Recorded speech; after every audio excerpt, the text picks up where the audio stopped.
আমরা দোহার উপজেলা মহিলা দলের নতুন কমিটিকে সুবাদে বরণ করে নিচ্ছি এবং সেই সাথে আমাদের সকলের প্রিয় জননেতা খন্দকার আবু আশফাক ভাই মামাটি মানুষের নেতা, তাকে আমরা অন্তরস্থল থেকে ধন্যবাদ জানাই।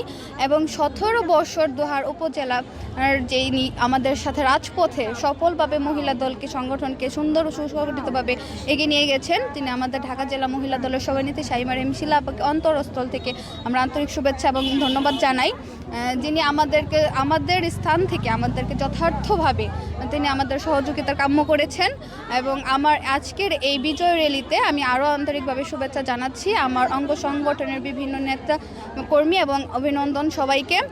এবং সেই সাথে আমাদের যিনি সবচেয়ে বিশেষ ভূমিকা রেখেছেন আমাদের মামাটি মানুষের নেতা, তাকে আমরা অন্তরস্থল থেকে আবারও শুভেচ্ছা জ্ঞাপন করছি যে তিনি আমাদেরকে এমন একটি পর্যায়ে এসে আনার জন্য ব্যবহার বংশের পরিচয়, ঠিক আছে। আর তিনি হচ্ছে ঢাকা জেলা মহিলা দলের সভানেত্রী, তো তাকে যে সম্মান তাকে সেই সম্মানটা দেওয়া উচিত। আর তারা যে কথাগুলো বলেছে আসলে এটি হচ্ছে বিবেকহীন কথাবার্তা, যার কোনো ভিত্তি নেই। আপনি দেখবেন ওখানে যে একজন কথা বলেছে নাসিমা আপাত, সেটা টাকার বিষয় উল্লেখ করেছে, আপনারা সবাই শুনেছেন। আসলে তাকে বলার মতো কোনো ভাষা নেই, তারা উল্লেখ করেছে তারা ত্যাগী নীতি। কিন্তু আপনি দেখেন, আপনি যদি 5ই আগস্টের আগে তার কোনো আপনি প্রোগ্রাম বা কোনো মিটিং নিয়েছিল আমরা রাজনীতি ছেড়ে দিব।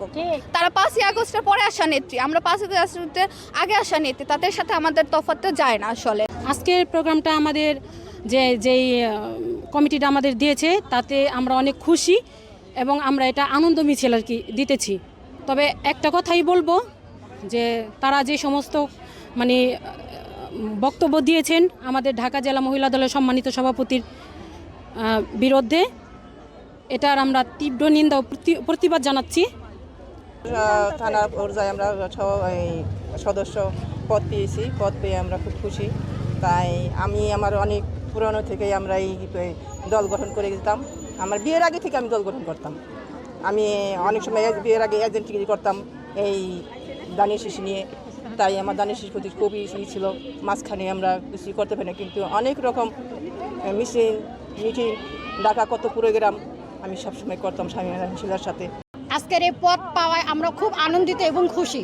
এর জন্য আমরা মাটি মানুষের নেতা খন্দকার আবু আশফাক ভাই আমাদের এমপি, ওনাকে অনেক ধন্যবাদ এবং অভিনন্দন। আর আমাদের ঢাকা জেলা মহিলা দলের সভাপতি আমাদের যার কথা না বললেই নয়, যে সবাই ওনার ব্যাপারে জানে বা উনি এমন একজন নেত্রী, তো ওনাকে অনেক অসংখ্য ধন্যবাদ যে আজকে আমাদের এভাবে এতটা মূল্যায়ন করার জন্য।